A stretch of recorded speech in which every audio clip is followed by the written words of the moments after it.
আসসালামু আলাইকুম। আশা করি সবাই ভালো আছেন। সবার প্রতি শুভকামনা দিয়ে ভিডিও শুরু করছি। ৫ মিনিটে কিভাবে পাসপোর্ট সাইজ ইমেজ তৈরি করবেন A to Z আপনাদের সাথে আমি শেয়ার করতে যাচ্ছি। তো চলুন ভিডিও শুরু করি। তাই প্রথমেই হচ্ছে আমরা ফটোশপটা ওপেন করে নিব। আশা করি আপনাদের কাছে ফটোশপ রয়েছে। যেকোনো ভার্সন হলেই হবে। অলমোস্ট সবগুলোতেই সেম কাজ।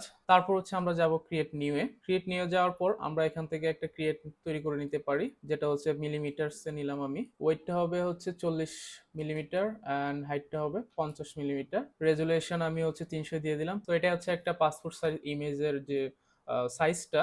এখন হচ্ছে আমরা এখানে কন্ট্রোল ও দিয়ে অথবা আমরা ফাইল থেকেও নিতে পারি। ফাইল থেকে আমরা আমাদের পিকচারটা নিয়ে নিব। Okay fine. তো পিকচারটা দেখতে পাচ্ছেন যে পিছনে গ্রিন স্ক্রিন আছে। আপনাদের গ্রিন স্ক্রিনটাও রিমুভ কিভাবে করতে হয় সেটাও আপনারা এখান থেকে শিখে যেতে পারবেন। এভাবে ক্রিয়েট করে নিলে একটা সুবিধা আছে। আপনি যেকোনো সময় ইমেজটাকে যদি কোনো কারণে মনে হয় যে ইমেজটার সাইডে বা কোনো জায়গায় প্রপারলি বসে নাই, তাহলে আপনি সরাতে পারবেন। এদিক সেদিক সরাতে পারবেন। I think it's better. তো এখন হচ্ছে আমরা গ্রিন স্ক্রিনটাকে রিমুভ করব। গ্রিন স্ক্রিন রিমুভ করার জন্য এখান থেকে আমরা সরাসরি রিমুভ করতে পারি। তার জন্য হচ্ছে প্রথমে পিকচারটাকে কনভার্টের লেয়ারে পরিণত করতে হবে। দেন হচ্ছে সিম্পল রিমুভ ব্যাকগ্রাউন্ড দিলে অটোমেটিক কিন্তু দেখতে পাচ্ছেন যে ব্যাকগ্রাউন্ড রিমুভ হয়ে গেছে। তো নর্মালি হোয়াইট ব্যাকগ্রাউন্ডটা দিয়ে এখন কাজ করে পাসপোর্ট সাইজ ইমেজের জন্য।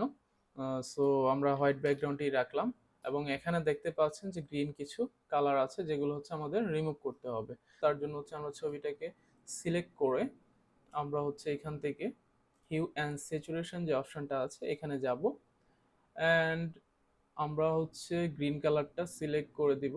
সিলেক্ট করার পর প্রথমত আমরা হচ্ছে হিউটাকে বাড়িয়ে নিই এবং স্যাচুরেশনটা বাড়িয়ে নিই। সো দেখতে পাচ্ছেন যে সম্পূর্ণ কিন্তু গ্রিন কতটুকু এরিয়া জুড়ে আছে সেটা দেখাচ্ছে। অ্যান্ড আমাদের এখান থেকে যে পিকারটা আছে কালার, এটাকে আমরা এদিকে নিয়ে আসব। এই জিনিসটাকে যতটুকু বাড়াবো ততটুকু হচ্ছে স্মুথ হবে জিনিসটা। সো বেশি যেন না আসে সেদিকে খেয়াল রাখবো এবং আই থিঙ্ক ইটস বেটার। ঠিক আছে। এখন আমাদের দেখতে পাচ্ছেন যে এই জায়গাটা সিলেকশন হয়ে গেছে। সিলেকশন করার পর এটাকে আমরা আবার আগের মতো করে ফেলি 0 অ্যান্ড স্যাচুরেশন 0। সো এখন আমাদের কিন্তু গ্রিন যে বিষয়টা আছে এটা চলে গেছে। এখন আমাদের হিউটাকে ঠিক করতে হবে। হিউটাকে ঠিক করার জন্য এটাকে আমরা যদি পিছনে আনি, সো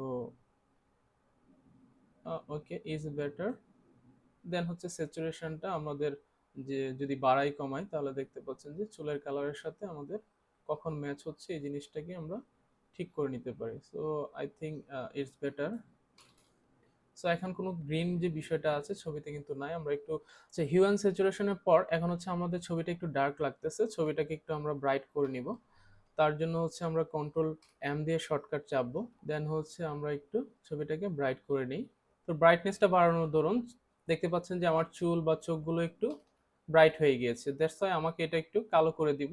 তার জন্য এখানে যে ডগি টুলটা আছে এখান থেকে আমরা বার্ন টুল সিলেক্ট করে নিব এবং এটাকে আমরা আর এখানে সেকেন্ড ব্র্যাকেট নর্মালি চাপ দিলেই এটা বড় ছোট হবে, অথবা আপনারা এখান থেকে বড় ছোট করে নিতে পারেন। আর ওল্ড ভার্সনগুলোতে কন্ট্রোল চাপ দিয়ে এটাকে বড় ছোট করতে হয়। অবশ্যই পিকচারটা সিলেক্ট করে নিতে হবে, আদারওয়াইজ এটা কাজ করবে না। So that's enough I think. আর আমরা যদি এটাকে একটু, তো আপনাদের প্রয়োজন অনুযায়ী কালো করবেন যতটুকু প্রয়োজন হয়। এখন দেখতে পাচ্ছেন যে কালো কালো কিছু ছোপ ছোপ দাগ আছে। এগুলোকে রিমুভ করার জন্য আমরা যাব হিল টুলে, স্পট হিলিং টুল সিলেক্ট করে নিব। তো হিলিং ব্রাশ টুল নিয়ে এখন হচ্ছে আমরা এটাকে ছোট করে নিই। তো দেখতে পাচ্ছেন যে কালো দাগ অটোমেটিক রিমুভ হয়ে যাচ্ছে। তো মজার বিষয় হচ্ছে যে নতুন ভার্সনগুলোতে হিলিং যে আছে এটার জন্য অল্টার চেপে সিলেকশন করে আবার নতুন করে এভাবে বসানোর প্রয়োজন পড়ে না। এটা হচ্ছে ওল্ড ভার্সন যেগুলোতে আছে সেখানে অল্টার চেপে ভালো জায়গাটা সিলেক্ট করে দেন হচ্ছে যেখানে দাগ আছে সেখানে সিলেক্ট করতে হয়। দেখেন এখানে কিন্তু যে নিউ ভার্সনগুলো আছে এখানে কিন্তু বলে দিয়েছে। আচ্ছা, রিমুভ করার পর দেখতে পাচ্ছেন যে চেহারাতে আর কোনো দাগ নেই। আমরা এখন হচ্ছে আমরা একটু চেহারাটাকে একটু ব্রাশ করে নিব। আদারওয়াইজ আমার কাছে এটা ভালোই লাগতেছে। তারপরে ওই জায়গায় কালো দাগগুলো যদি আমরা একটু চাই রিমুভ করার জন্য সেক্ষেত্রে হচ্ছে আমরা ব্রাশ টুল সিলেক্ট করে নিব। তো ব্রাশ টুল থেকে হচ্ছে অল্টার চেপে একটা কালার পিক করে নেবেন। কালার পিক করে নেওয়ার পর এখান থেকে দেখতে পাচ্ছেন অপাসিটি এটা আমার আগে কমানো ছিল 23 দিব এবং অপাসিটিটা 21। দেন হচ্ছে এই জায়গাগুলোকে আমরা ব্রাশ করে নিব। চাইলে আপনারা বিভিন্ন জায়গায় এভাবে কালার পিক করে করে নিতে পারেন, বাট আমি বেশি ব্রাশ করব না, সামান্য করব। তো তো আলহামদুলিল্লাহ আমাদের কাজ এখন কমপ্লিট, আর কোনো কাজ করতে হবে না। পিকচার অনুযায়ী ভেরি করে আপনারা কালার বা স্যাচুরেশন এই জিনিসগুলো কতটুকু ইউজ করবেন, এটা পিকচার অনুযায়ী আপনারা আপনাদের মতো মতো ইউজ করবেন। আশা করছি আপনারা উপকৃত হয়েছেন ভিডিওটি থেকে। যদি ভালো লাগে অবশ্যই লাইক কমেন্ট করে শেয়ার করে দিবেন বন্ধুদের সাথে, এবং পরবর্তী ভিডিওতে ইনশাল্লাহ আপনাদের সাথে আবার কথা হবে। ততদিন ভালো থাকবেন। আসসালামু আলাইকুম।